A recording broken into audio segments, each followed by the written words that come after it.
ஏய் நில்லு. என்ன பண்ற? ஆ, கொடியில காய போட்டிருந்த துணியை எடுத்துட்டு அது தெரியுது. அதுல ஏன் புடவை இருக்கு? எதுக்கு எடுத்துட்டு போற? அது வெயில் ரொம்ப சுள்ளுன்னு அடிச்சது அத்தை. நல்ல புடவையா இருந்துச்சு, அதான் ஃபேட் ஆயிடுமேன்னு ஒரு 5 நிமிஷத்துல மடிச்சு கொண்டு வந்து கொடுத்துட்றேன். அது இங்க கொடு. குடுன்னு சொல்றல்ல. திரும்ப வேணா கொடியிலே காய போட்டுடுறேன். இங்க கொண்டு வாத. இல்லத்த, உங்களை நான் கோவப்படுத்தணும்னு இதை பண்ணல. ஒரு தடவை சொன்னா உனக்கு புரியாதா? இங்க கொண்டு வான்னு சொல்றேன்ல. அது இங்க போடு. போடு. அத்தை, என்ன காக்கா பிடிக்கிறியா? துணி மடிச்சு கொடுக்கறது, வெங்காயம் நறுக்கி கொடுக்கறது, இதெல்லாம் பண்ணிட்டா உன்னை நான் என் மருமகளா ஏத்துப்பேன்னு நினைச்சியா? போ போன்னு சொல்றேன்ல. அத்தை, நான் என்னத்த தப்பு பண்ணிட்டேன்? உங்க மகனோட வாழணும்னு ஆசைப்படுறேன், அது தப்பா? நான் அவரோட தாலி கட்டின மனைவி அத்தை. அவர் கூட வாழறதுக்கான எல்லா உரிமையும் எனக்கு இருக்கு. ஏன் என்ன என் புருஷனோட வாழக்கூடாதுன்னு சொல்றீங்க? வேட்டினை விட்டு நீ போயிடுவேன்னு சொன்னீங்க. நானா போலியே அத்தை? அவரோட நிழல் மாதிரி கூடவே தானே இருக்கேன்.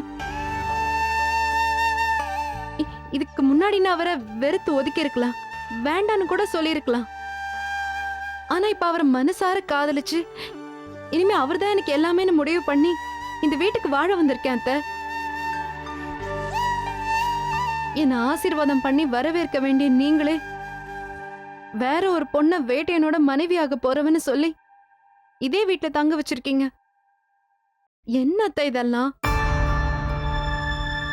ஏன் என்ன இப்படி வெறுத்து ஒதுக்குறீங்க? நான் என்ன பண்ண நீங்க சந்தோஷப்படுவீங்க சொல்லுங்க. இங்க இருந்து போயிடு.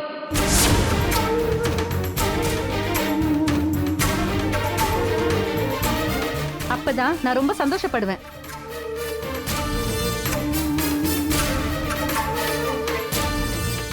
எனக்கு உன்னோட பேச்சுல நம்பிக்கை இல்ல மீனாட்சி. நீ மாறி மாறி பேசுறது உன்னோட பிறவி குணம். அது என்னைக்கும் உன்னை விட்டு போகாது. என்னால இனியும் சகிச்சுக்கிட்டு பொறுமையெல்லாம் இருக்க முடியாது. அத்தை, உனக்கு ஏற்கனவே நிறைய வாய்ப்பு கொடுத்துட்டேன். உனக்காக காத்திருந்து நிறைய நேரத்தை நான் வீணடிச்சிட்டேன். இனிமேலும் நான் உன்னை நம்பி மோசம் போக தயாரா இல்ல மீனாட்சி. எனக்கு இருக்கிற காலத்துக்குள்ள என் மகனுக்கு ஒரு நல்ல வாழ்க்கையை ஏற்படுத்தி கொடுக்கணும்னு நான் நினைக்கிறேன். அது கலையரசி மூலமா தான் அமையும், கண்டிப்பா ஓ மூலியமா இல்ல.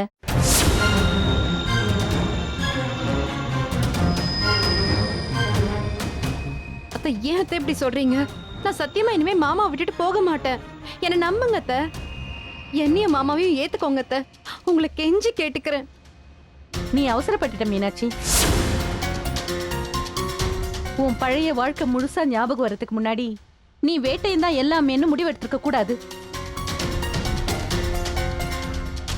நீயே எல்லாத்தையும் மறந்து ஒரு குறையோட இருக்க.